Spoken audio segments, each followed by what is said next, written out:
Ya, ahora sí. Ya, a ver, entonces, bueno, como les dije, esta va a ser como que generalidades en una introducción y ya luego vamos a ir viendo todo ya a más profundidad. Entonces, bueno, esto ya vieron cuáles son las funciones, son cuatro específicamente, o sea, como las más importantes, ¿ya? Entonces sería la motilidad, la secreción, la digestión y la absorción. Entonces, todas estas funciones se complementan entre sí para lograr cumplir todo lo que hace el sistema digestivo. Entonces, bueno, la motilidad ya sabemos que son estos movimientos peristálticos que son los que ayudan a que esta comida que se va haciendo de poco en poco en bolo, quimo y así, se vaya moviendo y termine en la digestión. Entonces, la motilidad es algo muy importante y también hay patologías en las cuales si no hay esta motilidad, entonces hay un gran problema. Y por ejemplo, hay una que quizás vieron en embrio, que es de esta enfermedad de Hirschsprung, o este de megacolon, que suelen tener los bebés, que es como por una falta de los plexos, que vamos a ver ya en esta tutoría, esto de los plexos de Meissner y de Auerbach, también es por esta falta de motilidad. Entonces, es una función súper importante. Uno a simple vista creyera, no, la motilidad no es nada, o sea, es como mover un dedo, un hombro, es algo típico, o sea, porque ponemos una función importante aquí, pero no, es algo súper importante en el sistema digestivo, que la comida y el bolo alimenticio termine como que yéndose en todo el tubo, para que de esta forma también haya esta absorción y así. También tenemos la secreción, que igual, o sea, por ejemplo, yo cuando recién estaba viendo esto de la parte digestiva, se me hacía full raro pensar en que tenía glándulas y que secretaban hormonas. Usualmente uno piensa eso más en la parte endocrina, yo pensaría eso de suprarrenales o cosas así, o del hipotálamo, hipófisis, pero nunca me pensaría que el propio intestino tiene glándulas y que el propio intestino secreta hormonas. Y sí, la secreción de hormonas es súper importante, como ya vamos a ver, y también vamos a ver cuándo se considera una hormona, cuándo se considera solo algo parácrino y cuándo son neurotransmisores. Pero esto es algo súper importante para que se pueda haber esta digestión, para que pueda haber esta motilidad intestinal, para que se puedan secretar más cosas, como por ejemplo el ácido clorhídrico, enzimas, que igual ya vamos a ver, por ejemplo, el ácido clorhídrico es secretado por las células parietales del estómago. Entonces son cosas súper importantes que gracias a ellas es como se obtiene toda esta digestión. Y obviamente la digestión, que es lo básico, lo que nosotros siempre pensamos cuando hablamos del sistema digestivo. Entonces es como que toda esta parte en la que el alimento se termina convirtiendo en este bolo, en este quimo, y luego todo es absorbido y lo que no es absorbido termina siendo eliminado. Y finalmente la absorción, que igual es de donde sacamos todos nuestros nutrientes, nuestros alimentos. A veces pensamos que el sistema digestivo literal es solo este movimiento peristáltico y ya, y que luego esto es eliminado, la comida es eliminada y ya, pero es importante recalcar que la absorción de los nutrientes también se da aquí, se da en el intestino, y por eso, por ejemplo, cuando hay ciertas cirugías, como estas cirugías de manga gástrica y así, a veces luego tienen problemas, como por ejemplo que no puede haber absorción de ciertos nutrientes, porque lo que pasó en estas cirugías es que de algún modo se dañó o se cortó esta parte del tubo digestivo donde servía para la absorción de ciertas cosas, como por ejemplo del factor intrínseco, que tiene mucho que ver con la vitamina B12 y que capaz ya han escuchado, pero ajá, el factor intrínseco se secreta igual en las células parietales del estómago y gracias a este es que se puede absorber la vitamina B12. Entonces uno pensaría que tiene que ver una cirugía gástrica con que no haya una absorción de esta vitamina y por lo tanto haya anemia, pero no, o sea, tiene muchísimo que ver. Entonces todo esto se complementa una con otra. Entonces, bueno. Y ahora vamos a ver cómo la parte histológica y como que esta estructura, ¿ya? Entonces aquí les puse como en la parte izquierda, como lo básico. Son cosas que ustedes ya a la larga se van a terminar hasta aprendiendo de memoria, así de que las cuatro capas, mucosa, submucosa, muscular y serosa. Si no es que ustedes ya ahorita ya las deben saber, pero si no, ya se van a estar acordando siempre porque esto es algo que siempre se repite, o sea, ahorita lo ven ahorita, pero más luego lo van a ver en patología, quizás ya lo vieron en histología, cuando ya tengan ABPs lo van a ver en sus ABPs y finalmente esto es algo muy high yield y lo van a ver cuando tengan el NBME. Fijo, en alguna de sus preguntas les va a salir o cuando estén estudiando les va a tocar ver. Entonces, esto es algo que siempre lo van a ver, pero siento que es algo que sí es como que fácil de recordar. Son estas 4 capas. Y bueno, entonces, como les decía, como que aquí en la parte izquierda, lo que les puse, les encerré, es como lo que se deben acordar de chiquito. Pero en la parte derecha, como que ya les estoy desglosando más qué cosas tiene cada capa y así. Porque me parece importante que vayamos más a profundidad también de cada cosa y para qué sirve cada cosa y explicar por qué hay esto en tal capa y así. Ya. Entonces, bueno, entonces lo importante aquí es que, perdón, ya, ay, perdónenme, espérenme, ya. Entonces, bueno, lo importante aquí es que no se olviden de estas 4 capas y que estas 4 capas van de interna a externa. Quiere decir que la capa más interna es la mucosa y la más externa es la serosa. ¿A qué me refiero con esto de interna y externa? Entonces, cuando nosotros hablamos del sistema digestivo, debemos pensar en que literalmente todo el sistema digestivo es un tubo. Yo me acuerdo que esto me explicaban y hasta ahora es como que a veces los doctores vuelven a decirte, todo es un tubo. Entonces, desde la boca, desde el esófago hasta el ano, todo va a ser un tubo, solo que tiene ciertas dilataciones. Por ejemplo, el estómago es una parte dilatada de este tubo, pero en general todo es conectado. Entonces, es un tubo gigantesco y todo este tubo va a tener estas 4 capas. Pero lo importante de este tubo es que dentro de este tubo tenemos esta luz. Entonces, aquí tenemos como que la parte circular del tubo y esta va a ser la luz del tubo y esta va a ser la periferia del tubo, ¿ya? Entonces, cuando decimos de interna a externa o desde la parte luminal, nos referimos a desde esta parte, a desde la luz del tubo. Y ya la parte externa es esta periferia de acá, ¿ya? O sea, esto puede ser algo como que entendible, pero por ejemplo, cuando yo estudiaba al inicio, se me hacía complicado entender luminal, lo que ya es externo y así. Entonces, por ejemplo, por eso les digo. Pero bueno, entonces desde la parte más interna está la mucosa, hasta la más externa, que es la serosa. Ya. Y bueno, según esto, también tenemos estas superficies. Entonces, en el Constanzo te dice que la superficie mucosa es la que está enfrentada al lumen. Y tiene sentido porque la superficie mucosa es justo la de esta capa. Y la superficie serosa es la que está enfrentada a la sangre. Y igual es la capa más externa. Entonces, si es que ustedes leen y escuchan la superficie mucosa, piensan que es la capa interna. Y si leen y dice superficie serosa, es la capa externa. Es algo medio parecido cuando hablábamos nosotros en renal y veíamos que tenía su parte basal y también tenía su parte apical, que una era en contacto con el lumen o la luz de la nefrona y otra era en contacto con la sangre. Aquí es parecidísimo, entonces, pero tiene estos otros nombres. Y bueno, esta es como que solo una imagen, pero están todas las capas que tiene de interna a externa. Entonces, desde aquí es la parte interna que tiene a la mucosa, que bueno, aquí no se pone la mucosa, pero sí tiene sus partes como la muscular de la mucosa y el epitelio. Luego tenemos a la submucosa, que está aquí y que es justo esta capita de acá. A la muscular que tenemos aquí.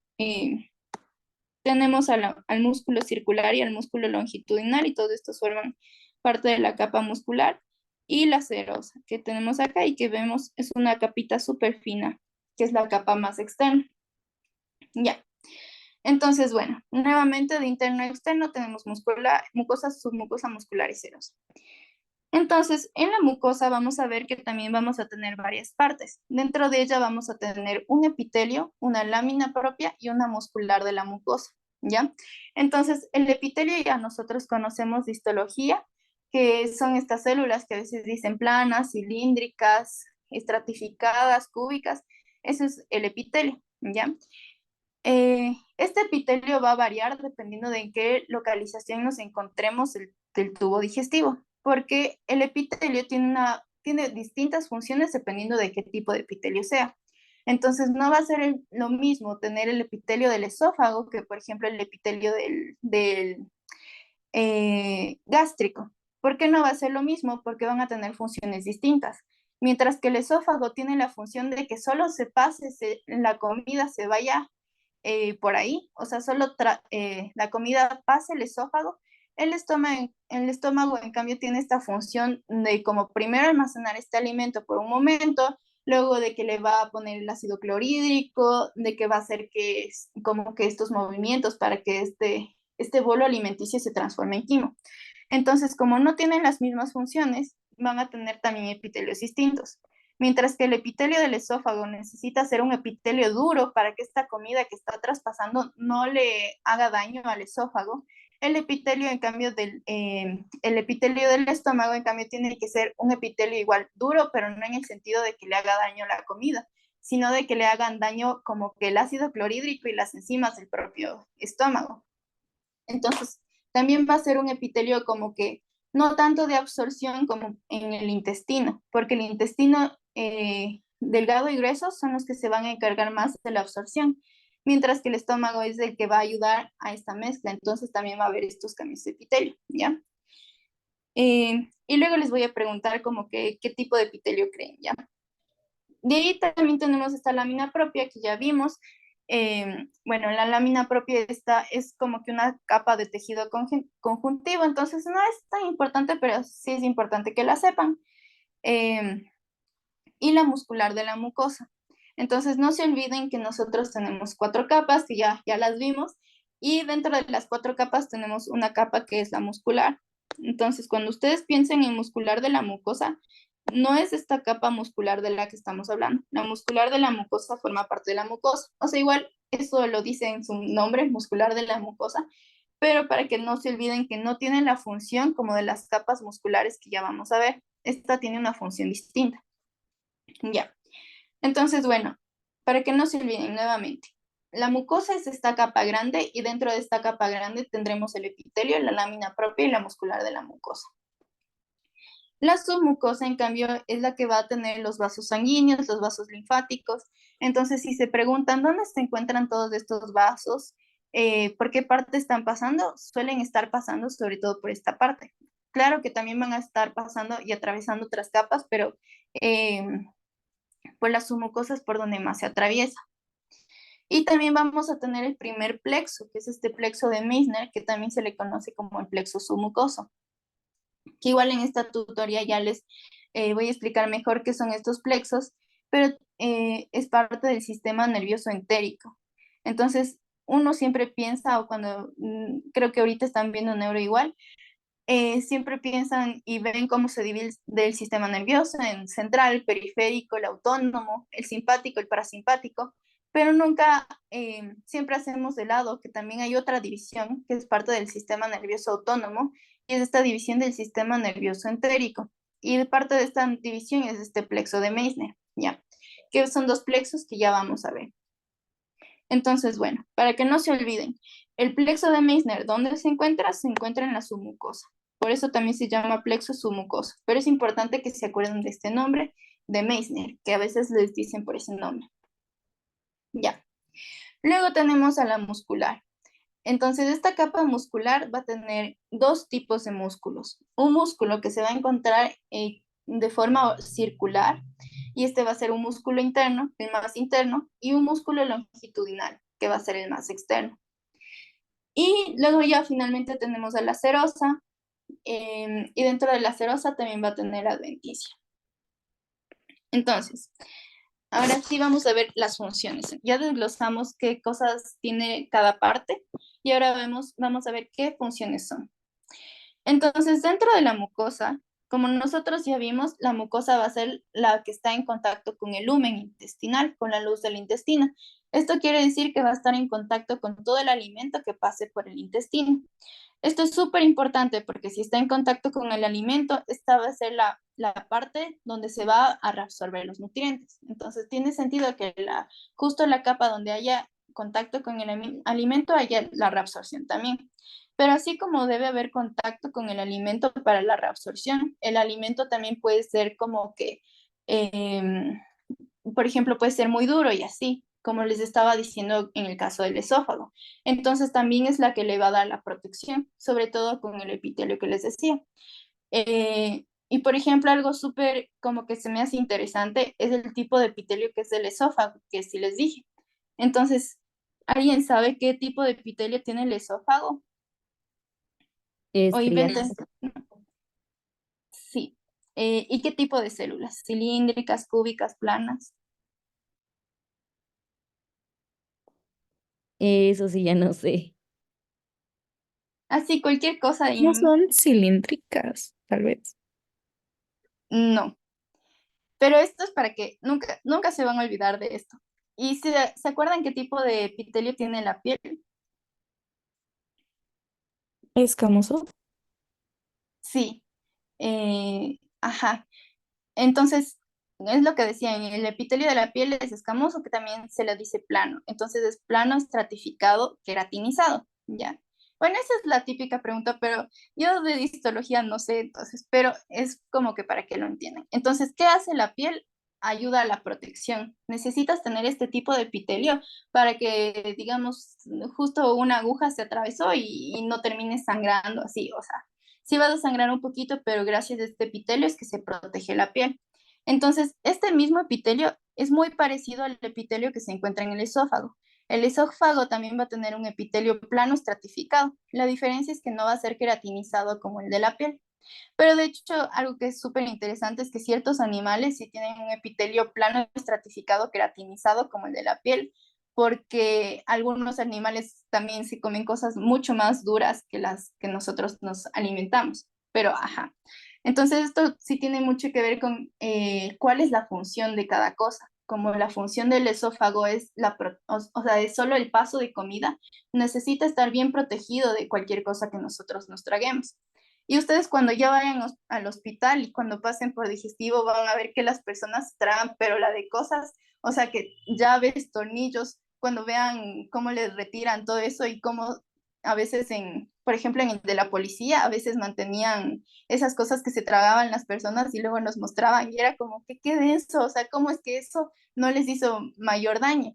Y parte de que no les haya hecho tanto daño es de este tipo de epitelio que les ayudó mucho a la protección. Entonces, ya, para que no se olviden, ese es el epitelio del esófago. Entonces, bueno, entonces es súper importante que sepan que la mucosa ayuda a la protección. También va a ayudar a la absorción porque, como decíamos, es la que está en contacto con el alimento, así que va a absorber al alimento. Y a la secreción, porque de igual forma la secreción ayuda a que el alimento sea digerido. Entonces tiene que ser algo que esté en contacto con el alimento también. Entonces, estas son como que las tres funciones principales que hace la mucosa, ¿ya? Y como les decía, nosotros a veces pensamos que la parte endocrina no tiene nada que ver con lo digestivo, pero ya vamos a ver que la secreción es secreción de hormonas, que ya vamos tipo colecistoquinina y así, son hormonas que sí se van a ver, ¿ya? Bueno, y como les decía, también tenemos esta lámina propia, que es parte de la mucosa, que no se habla mucho de esta, pero solo es para que sepan que aquí tenemos este GALT, que es de estos vasos linfáticos que se encuentran y o sea, esto se suele hablar mucho igual en inmuno y así. Entonces, si alguna vez leen GALT, ya saben dónde se encuentra en la mucosa de la capa del intestino. Ya. Ya. Bueno, luego tenemos a la muscular de la mucosa. Entonces, igual, lo que les decía, no se confundan esta capa muscular con las otras que ya hablamos. Esta muscular de la mucosa es propia de la mucosa, no es una capa como tal, solo forma parte de de la mucosa. Entonces, histológicamente, ustedes, ¿para qué les va a servir esto?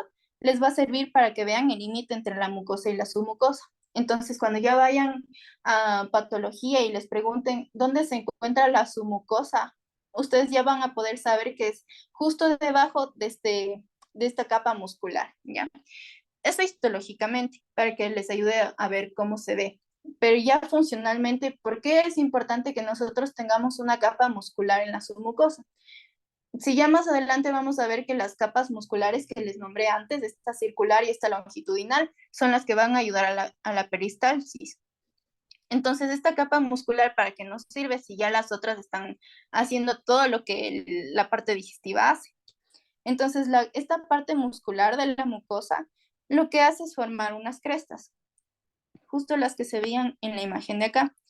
Entonces, estas crestas que se forman aquí son gracias a que la muscular de la mucosa comienza a contraerse y de esta forma como que se arruga un poquito y se forman estas crestas. Pero la cosa aquí es, ¿por qué creen que sea importante que se formen estas crestas? ¿Qué se les ocurre? Porque aumenta la superficie. Sí, súper bien, porque se aumenta la superficie de absorción y así el intestino hace que se logre absorber muchas más cosas. Entonces, y esto es algo que no solo se van a ver en estos órganos, por ejemplo, cuando ustedes ven el cerebro así todo arrugadito y se preguntan por qué está arrugadito, también es porque para que se aumente la superficie, porque con la evolución el cerebro ha ido creciendo, pero la parte de como del cráneo no ha ido creciendo también. Entonces el cerebro para aumentar la superficie como que se arruga. Entonces esto es algo que no solo se va a ver aquí, sino que siempre van a ver que si hay estas curvitas, estas crestitas, sirve para aumentar la superficie. Entonces sí, súper bien. Ya. Y algo súper importante de esto de la muscular de la mucosa es que esta no es dependiente de los movimientos peristálticos. Quiere decir que puede ser que la persona tenga mucha peristalsis, tenga muy buena digestión y todo. Igual eso no quiere decir que la muscular de la mucosa va a estar más contraída, va a estar igual contraída. Esto no es independiente. Ya. Entonces, bueno, hasta ahí de la mucosa. De ahí tenemos a la submucosa. Entonces, bueno, aquí solo les puse para agregar, pero no hay mucho que decir. Ya sabemos, esta es la que tiene vasos sanguíneos, los vasos linfáticos y los plexos. El plexo submucoso está aquí, el plexo de Meissner. Ya. Luego tenemos a la muscular y la muscular va a tener dos músculos que ya les dije, el circular y el longitudinal. Entonces igual, ¿por qué van a haber dos músculos? Porque los dos van a tener funciones distintas. Mientras que el circular comprime y mezcla el contenido del tubo, el longitudinal más bien va a cortar el tubo y eso va a hacer lo que ayudar a que se impulse el contenido. Entonces, para entender esto, bueno, ¿cómo se vería esta parte circular y longitudinal? Se vería así. Mientras que esta sería la circular, aquí tendríamos a la longitudinal por afuera. Pero aquí ya les puse esta imagen que ven aquí. Y esto dan cuenta que es como si fuera la circular. Este es el músculo circular, la mano. La mano está como que apretando esta cosa rojita. Entonces luego hagan cuenta que lo mismo está sucediendo con la comida. Le está apretando a la comida. Entonces, en este movimiento de apretar a la comida, lo que hace es como que primero mezclar la comida. Hace que la comida, pum, se vaya para este lado, se vaya para este lado. Primero la mezcla. Pero también esto de algún modo no lo impulsa tanto, porque como les estoy diciendo, una parte de la comida se va a ir acá por el movimiento y la otra se va a ir acá. Entonces, por eso es súper importante también tener este músculo longitudinal, porque este va a ser el principal que impulse el contenido de la comida, ¿ya? Pero lo importante aquí es que el circular va a comprimir a la comida, comprime el alimento como si estuviéramos apretando con una mano y también la va a mezclar. Entonces es muy importante que se comprime y se mezcle porque, por ejemplo, ustedes deben conocer o quizás ustedes sean estas personas que no tragan o no mastican bien a la comida. Entonces, ustedes pueden pensar, uy, ya me tragué directito toda la comida, pero no es que se están tragando toda esta comida, sino que se está mezclando ya en el intestino, gracias a este músculo que está contrayendo y mezclando. Y el longitudinal lo que hace es acortar y mover al alimento. Y entre los dos se forman estos movimientos peristálticos que son los que ya todos conocemos y ya saben por qué se dan por estos dos músculos. Ya, ya. Y bueno, aquí también algo súper importante es que entre estas dos capas musculares, entre la circular y la longitudinal, va a haber una partecita de tejido conectivo y adentro de esta parte de tejido conectivo está este otro plexo, que es este plexo llamado mientérico. Y ya sabemos como que esta parte mie como que viene de músculo. Todo lo que escuchen mie es músculo y entérico de la parte digestiva, de la parte intestinal. Entonces, si escuchan mi entérico, ya saben que va a estar entre estos dos músculos, pero ya les digo, es muy probable que lo que más escuchen es que se llame Auerbach. Entonces está el de Auerbach y el de Meissner. No se olviden de estos nombres y en dónde se ubican. Ya. Y bueno, finalmente la serosa, que igual como vimos, es una capa súper delgadita y solo está compuesta por epitelio plano simple y, bueno, es equivalente al peritoneo visceral. Entonces, esta capa no va a estar siempre en todas las estructuras del tubo digestivo. Por ejemplo, en la parte torácica del esófago, esta parte no va a tener esta capa, porque esta parte torácica aún no está adentro de la cavidad abdominal. Pero ya dentro de la cavidad abdominal todas sí van a tener esta capa serosa. Y algo súper importante es que sí van a haber diferencias, así como el epitelio que les digo que va a cambiar dependiendo de la función que tenga esa parte del tubo digestivo. Digamos, la parte muscular también va a tener distintas cosas. Por ejemplo, eh, el músculo, en la parte gástrica, en el estómago, vamos a tener tres tipos de músculos: el circular, este longitudinal y también un oblicuo, porque el músculo va también a hacer esta parte de la contracción, pero va a ser una contracción distinta para que ahí sí la comida en serio esté bien diluida, por así decirlo, y ya se pueda pasar al resto del tubo digestivo, a la parte de los intestinos, para que ahí sí se digiera. Entonces, no se olviden, ahí van a encontrar tres músculos y donde más también van a ver distintos tipos de músculos en los esfínteres, porque los esfínteres también son formados por estos músculos, como saben, y también tienen una función distinta, entonces como que la de contraerse, la de dilatarse, dependiendo de cuándo sea la comida, el alimento y así. Y también no hay que olvidar que tenemos esfínteres voluntarios e involuntarios. Entonces, por ejemplo, el esfínter esofágico superior me parece que es voluntario, así como el esfínter anal superior, pero el resto ya son involuntarios. Pero todo esto está hecho por esta capa muscular. Y bueno, de hecho ya aquí les estaba poniendo como que los tipos de esfínteres que hay y cuál es la función de cada uno. Entonces tenemos el esofágico superior, que bueno, aquí les puse con otros nombres también, por si acaso les tomen la prueba o algo y les pongan otros nombres, pero este va a impedir la entrada del aire al esófago, ¿ya? Entonces, bueno, por ejemplo, esto yo era algo que no me acordaba hasta que les estaba haciendo esta tutoría, pero se me hizo algo interesante porque a veces, o nunca me puse a pensar por qué sería tan importante que haya un esfínter esofágico superior, pero ahora ya sabemos por qué. Entonces, impiden la entrada de aire al esófago. Y algo súper importante es que el esófago, quizás ustedes ya vieron en anato o así, pero el esófago no es un tubo que siempre esté como que dilatado. Cuando no hay alimento, ustedes van a ver que el esófago está contraído. Entonces, también es importante, entonces, por eso que no entre el aire. De ahí tenemos el esofágico inferior. Este también es súper importante porque este lo que hace es que la comida que esté en el estómago, porque el esofágico superior es así. Aquí está el estómago, aquí está el esófago y aquí debe estar el esofágico inferior. Entonces, toda la comida que está aquí en el estómago no va a ser de vuelta al esófago gracias a este esfínter. Y esto es algo súper importante porque muchas personas, si es que se les devuelve la comida, primero, ¿qué sucede? Que esta comida que está en el estómago está mezclada con el ácido clorhídrico, que es un ácido súper potente. Y cuando se les devuelve al esófago, el esófago como no tiene este epitelio que está capacitado para que soporte tanta acidez, este epitelio se daña. Eso por un lado, y por otro, estos síntomas que tienen las personas, que es lo típico que ustedes van a escuchar, em, como estas agruras, que les quema el estómago, y es todo esto que está pasando.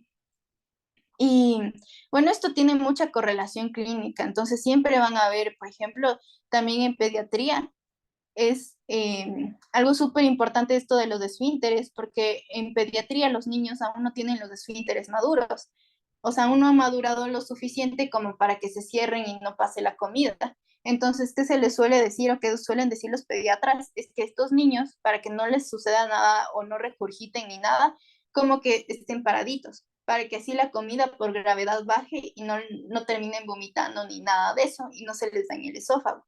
Pero también en los adultos, esta enfermedad de reflujo gastroesofágico, que es súper conocida y que le van a escuchar así como con el nombre GERD, siempre van a toparse con alguien así. Cuando ya vayan a prácticas, se deben acordar de esto. Siempre se van a topar con personas que tengan esto. Entonces, ¿qué les van a decir? Lo mismo, que si es que van a comer, que no vayan a acostarse a dormir después, sino que se esperen unas cuantas horitas, porque así de esa forma, por la gravedad pasa la comida y no están regurgitando nada. También les van a dar siempre IVPs, que son estos fármacos como el omeprazol que han de haber escuchado, y bueno, cosas así.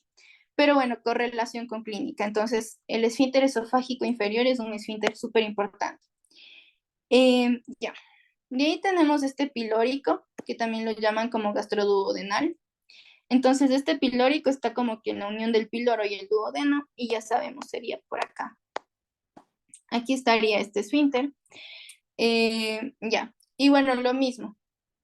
Para que funcione es para que cuando ya esté mezclada esta comida en el estómago, cuando ya se haya mezclado con el ácido clorhídrico, con estas enzimas que también se secretan, ahí sí pase directamente al duodeno, porque ya vamos a ver después que si es que esto no sucede, o sea, si es que hay un descontrol y solo la comida pasa, también puede ser algo dañino, porque la comida que está aquí en el estómago es súper ácida, el pH es súper bajo. Entonces, que pase el duodeno también es un gran problema si el duodeno aún no está listo. Entonces, por eso se necesitan de otras hormonas que se secreten ciertas cosas para que haya más bicarbonato y así. Y el duodeno ya se capacite para decir, bueno, puede que yo no tenga el epitelio que tiene el estómago, pero si es que hay más bicarbonato, este pH ya no va a ser tan bajo y me va a ayudar a que no me afecte mucho esta comida tan ácida. De ahí tenemos esta válvula ileocecal. Y bueno, esto igual es algo súper conocido. Fijo, les van a preguntar. De hecho, yo recién como hace 2 días que tuve mi práctica y estaba viendo una tomografía y me preguntaron qué es esta parte de aquí. Ahí me acordé que es esta válvula ileocecal. Eh, entonces, sí, si les preguntan, bueno, ya la saben. Y lo mismo, esta está en contacto con el ciego y con el ilion. Entonces, evita que la parte o sea, que estas dos comidas se unan, ¿ya? Pero ¿por qué esta válvula es súper importante también? Porque el ilion, como ya sabemos, es parte de la parte del intestino delgado, mientras que el ciego ya es del intestino grueso. ¿Y dónde vamos a encontrar más bacterias? ¿Alguien sabe dónde habrá más bacterias? ¿En la parte del intestino delgado o en la parte del intestino grueso?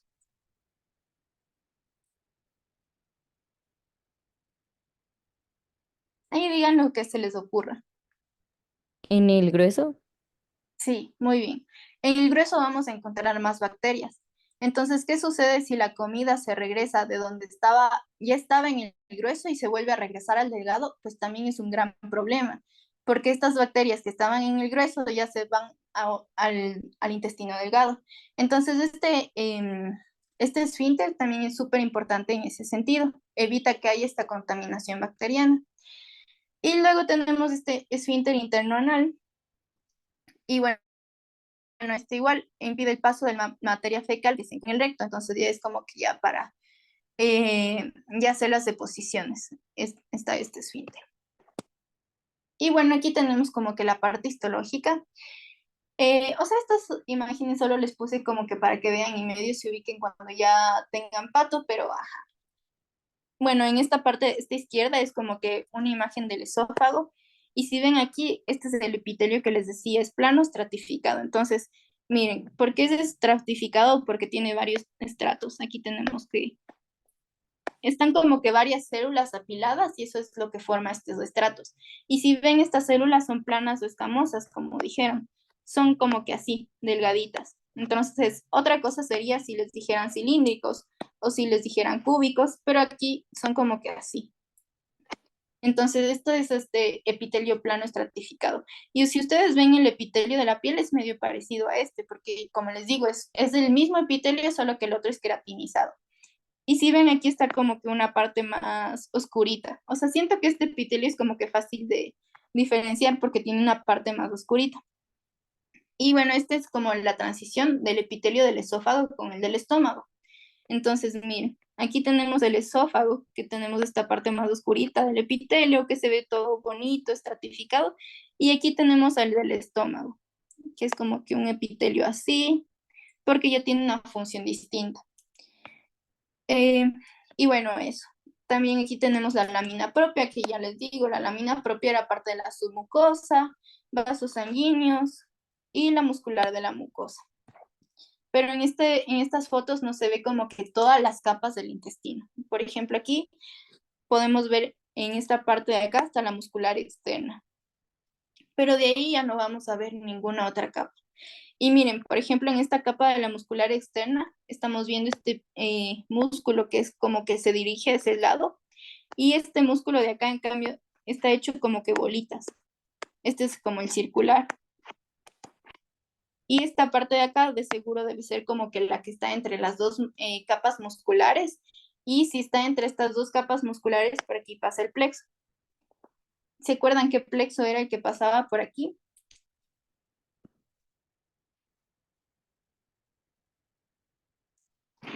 Esta salita.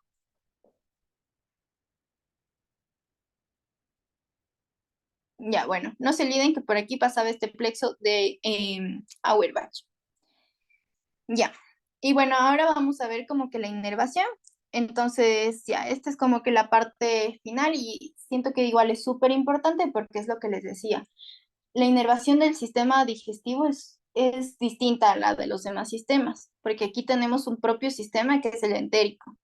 Pero no solo va a ser inervado por el entérico, también va a tener una inervación autónoma como la de todos los sistemas. Entonces ya conocemos que todos los sistemas tienen una inervación simpática parasimpática. La diferencia es que aquí va a ser una inervación autónoma y una inervación entérica. Y la entérica va a estar dada por el plexo submucoso, que también era conocido como el plexo de Meissner, y por el plexo mientérico, que es también conocido como el plexo de Auerbach. Mientras que el autónomo ya sabemos por el simpático y el parasimpático. Y aquí les puse como que una imagen de estas dos partes, de la parte autónoma, ¿ya? Y bueno, esta imagen les puse para que nunca se olviden de esto, que yo siento que es súper importante para identificar cuándo es simpático y cuándo es parasimpático. ¿Ya? Entonces, esta es más bien una imagen del SNEL, pero ahí les voy a explicar rapidito. Entonces, a veces es difícil saber qué es lo que va a hacer cada órgano, dependiendo de si es una acción simpática o una parasimpática, ¿ya? Pero yo lo veo como tomarme el ejemplo de esto de fight and flight, ¿ya? Esto que hace el sistema simpático, que es esto de lucha y huida. Entonces, ¿qué es esto? Por ejemplo, imagínense que ustedes están en el zoológico y justo había un león y el león se escapa, se le abre la jaula y se escapa. Entonces ustedes tienen que correr. Aquí estarían usando el sistema nervioso simpático. Este es el de lucha y huida. Entonces, para que ustedes puedan correr, primero que ven el ojo. El ojo tiene que ver bien. Entonces, la pupila debe estar dilatada para que haya una mayor visión de todo. Ahora, ¿qué sucede con las glándulas? Bueno, les voy a decir como que a grosso modo, ¿ya? El corazón, ¿qué debe hacer? Debe bombear más sangre para que la sangre que está bombeando pueda llegar a los músculos y de esta forma ustedes puedan correr más rápido. Los pulmones deben estar relajados, los bronquios, para que ustedes puedan respirar mejor y no se estén cansando a los 2 segundos de correr. ¿Y qué sucede con el tracto gastrointestinal? ¿Cómo creen que estaría? ¿Si estaría contraído o estaría dilatado? En este caso estaría contraído, o sea, el tracto gastrointestinal no habría peristalsis. ¿Por qué? Porque ustedes no pueden estar corriendo por el león y luego decir, ah, espérame un ratito, tengo ganas de ir al baño. O sea, eso no puede pasar. En ese momento ustedes lo único que se fijan es en que deben correr, entonces su organismo piensa lo mismo. No, en ese momento no va ni a orinar, ni a defecar, ni nada. Entonces va a disminuir el peristaltismo. Y así sucesivamente con el resto de cosas, ¿ya? Pero que, entonces esto es súper importante. Ahora, cuando ustedes piensen en simpático, deben pensar en ciertos neurotransmisores, que sería la adrenalina y la noradrenalina, ¿ya? Y cuando ustedes piensen en parasimpático, deben pensar en la acetilcolina, ¿ya? Obviamente hay muchos otros neurotransmisores, pero estos es como que los más básicos o los típicos que hay. Entonces, ¿por qué les digo esto? Porque si ustedes piensan que se está secretando adrenalina en el sistema, en la parte digestiva, se está secretando adrenalina, La adrenalina es el simpático y ya dijimos, el simpático es de lucha y huida y tú no puedes estar en ese momento de que te sigue el león, no puedes querer ir al baño. Entonces se secreta adrenalina y por lo tanto, ¿qué va a pasar? Va a disminuir la peristalsis. Ahora, ¿qué pasa con el parasimpático? El parasimpático es más como que de relajación de tu vida, como, o sea, como una vida cotidiana, así de que comes, te alimentas, haces la digestión, te duermes, así. Entonces, este es más relajadito y este sí va a hacer que se aumente la peristalsis. Entonces, si ustedes escuchan acetilcolina, piensan en que es parasimpático y si es parasimpático, hay mayor peristalsis, ¿ya? Ay, bueno, no les puse otras diapos, pero eso les decía con esta parte del parasimpático. Ahora, fijo, ustedes ya deben saber, o quizás no se acuerdan, pero bueno, ¿qué par craneal es el que inerva todo esto del tracto digestivo? ¿Se acuerdan? No estoy segura, pero tal vez el vago. No sé, es que es como que el que me acuerdo que baja full entonces, pero no creo que sea ese. No, Sí, sí, muy bien, ajá, es lo que están diciendo. Sí es el vago. Y sí, súper bien. El vago ya es como que el único par craneal que literal no solo está en la cara y cuello, sino que se baja al tracto digestivo y que se va al corazón, pulmones. Literalmente ustedes van a ver que hasta el páncreas, hígado y lo que sea. Entonces sí, es lo que están diciendo es es el vago. ¿Y saben hasta qué punto el vago inerva el sistema digestivo?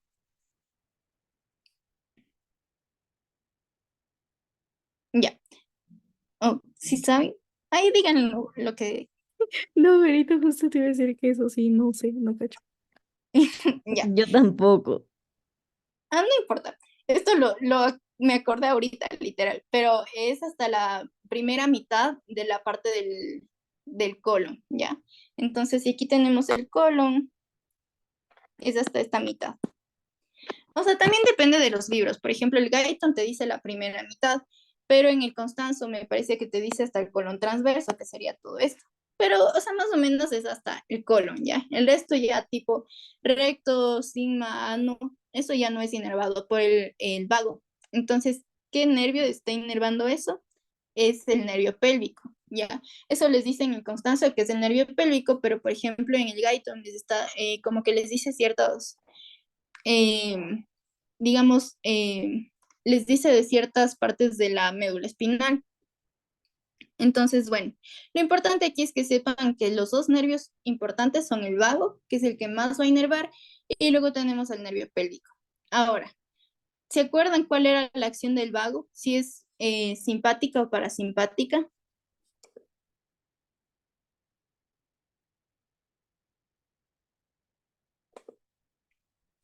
Ya, verán, el vago y esto también tipo para neuro, todos los pares craneales van a tener una actividad parasimpática, todos así.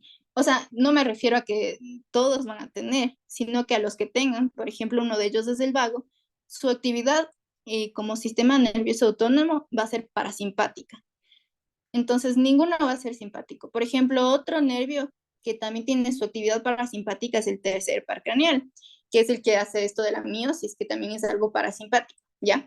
Pero eso no es algo que nos compete ahorita. Pero otra cosa súper importante y que sí les debo preguntar es, hablando de los pares craneales y todo esto, también tenemos estas glándulas que son las salivales, que son esta submandibular, sublingual y la parótida. Entonces, estas también son secretadas para que para que haya esta saliva y la saliva ayude a que la comida se disuelva, se haga más, como que más apta para pasar por el tracto digestivo. Entonces, ¿se acuerdan estas glándulas por qué par craneal estaban inervadas?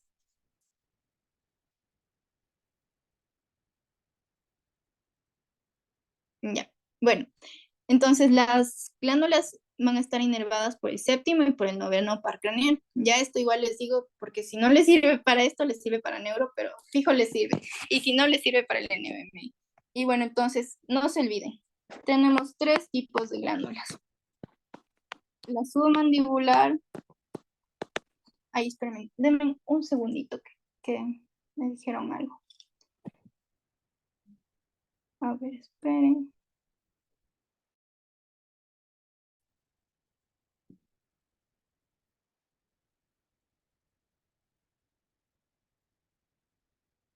Ya, bueno, ya olvidé.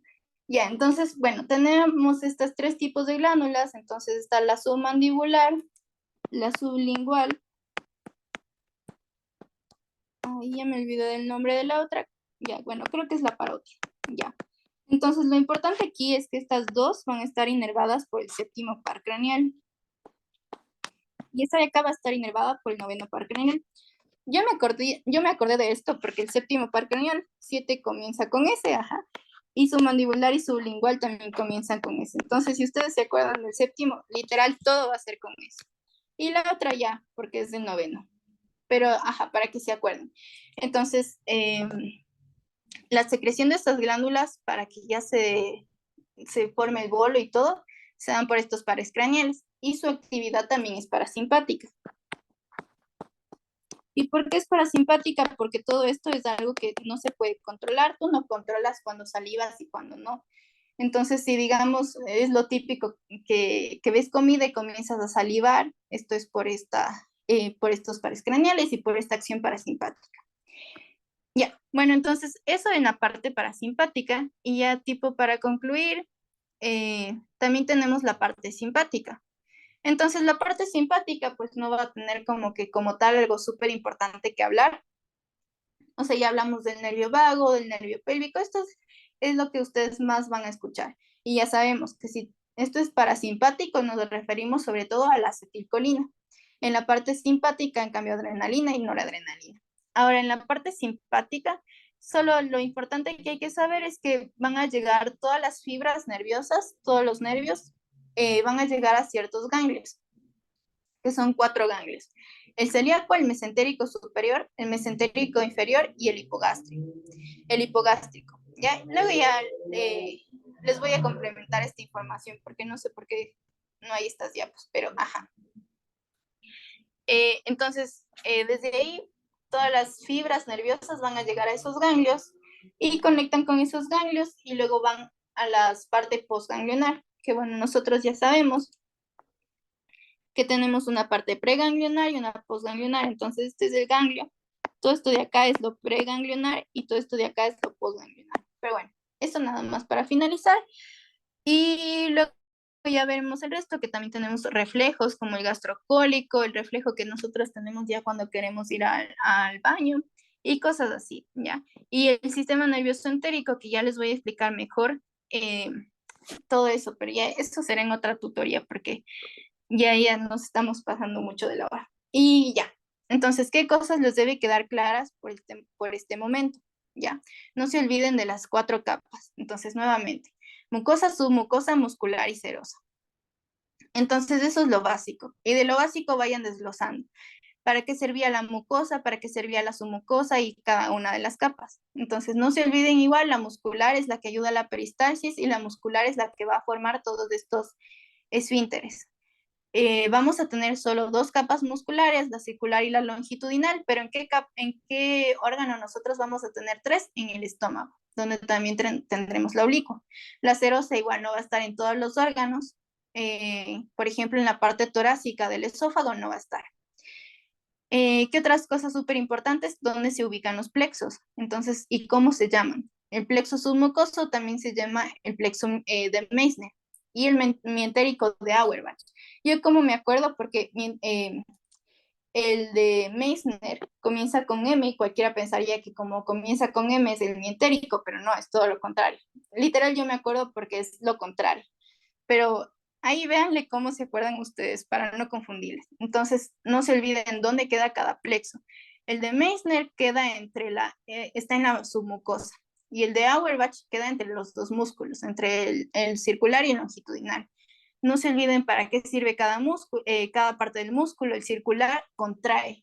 Entonces, acuérdense de esa mano que está contrayendo y mezclando. Y el longitudinal, al acortar al tubo digestivo, lo que hace es impulsarlo. Y ya, eso sería.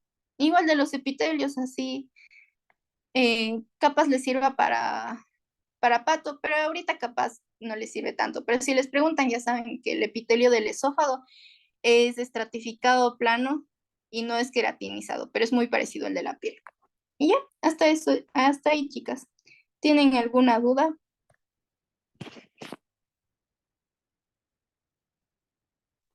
Ya, No, No, listo, Vero. gracias. ya. Bueno, entonces ahí les preguntaría por el grupo si es que podrían tener una tutoría en esta semana que es de vacaciones o la que viene, o si es que les hago como que un video para ya estar medio parecidos o a la par con lo que tengan en el syllabus. Ya, entonces eso sería todo. Chao. Gracias, Vero. Chao.